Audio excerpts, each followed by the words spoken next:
Vote তো দিয়েই আসলাম, জীবনের ফার্স্ট টাইম ভোট দিয়েছি। ফিলিংস বলে একটা কথা আছে না, রেদওয়ানও জিজ্ঞেস করতেছে তোমার ফিলিংসটা কেমন। তো দোকানে গিয়েছিলাম জুস খেতে, সেখানেও মানুষ জিজ্ঞেস করে আমার ফিলিংসটা কেমন, কেমনটা লাগে। ফিলিংসটা যেমনই হোক, জীবনে ফার্স্ট টাইম যাকে ভোট দিয়েছি তারা আমাদের জন্য কি করবে সেটাই দেখার বিষয়। খুব এক্সাইটেড লাগতেছিল আজকে, যদিও আমি ভোট দিতে চাইছিলাম না, বাট এটা রাষ্ট্রীয় একটা কাজ, এটা আমাদেরকে দেওয়া উচিত। একটু নার্ভাস লাগতেছিল কারণ এটা আমার ফার্স্ট টাইম ভোট দেয়া, আমি কখনো ভোট দিই নাই, আর কিভাবে কি করতে হবে সেটাও জানি না। আমার ভোটের কেন্দ্রটা ছিল খুলনা সরকারি কলেজে, আর এই কলেজে আমি প্রথমবার গেলাম আজকে। কলেজটা এত সুন্দর লাগতেছিল, চারিপাশে শুধু ফুলের গাছ আর ফুলের গাছই ছিল। রেদওয়ানকে বলতেছিলাম এই ফুলগুলো তুললে কি কোনো সমস্যা হবে নাকি। দেন সিরিয়ালে দাঁড়ায়, তারপর ওখান থেকে দোতলায় নিয়ে যাই। দোতলায় নিয়ে যাওয়ার পরে আমি তো খুবই নার্ভাস ছিলাম আসলে, আর কি থেকে কি করব।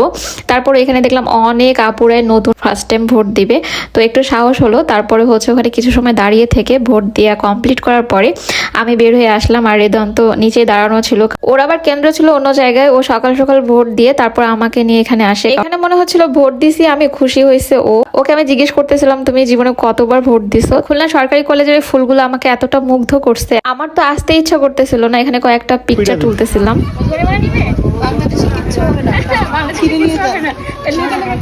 না না না, এদিকে আসো, এদিকে আসো, এদিকে আসো, ছিল না। আমার তো অলরেডি গলা শুকিয়ে গেছিল ভয়ে। তারপরে হচ্ছে রেদওয়ান আবার দোকানে আসার পরে আমার ফিলিংস জানতে চাচ্ছিল। এখানে আমি বলতেছিলাম আসলে কিভাবে কি করছি, ওকে ডিটেলে বলতেছিলাম ওইখানে গিয়ে কি হয়েছিল। তো আগে থেকে শিখাই দিছিল কিভাবে কাগজটা মোড়াতে হবে সবকিছু, এগুলো আসলে আমার জানা ছিল না আগে। ও বলতেছিল সবকিছু ঠিকঠাক করে দিছো কিনা, আমি এটাই শেয়ার করতেছিলাম তার সাথে।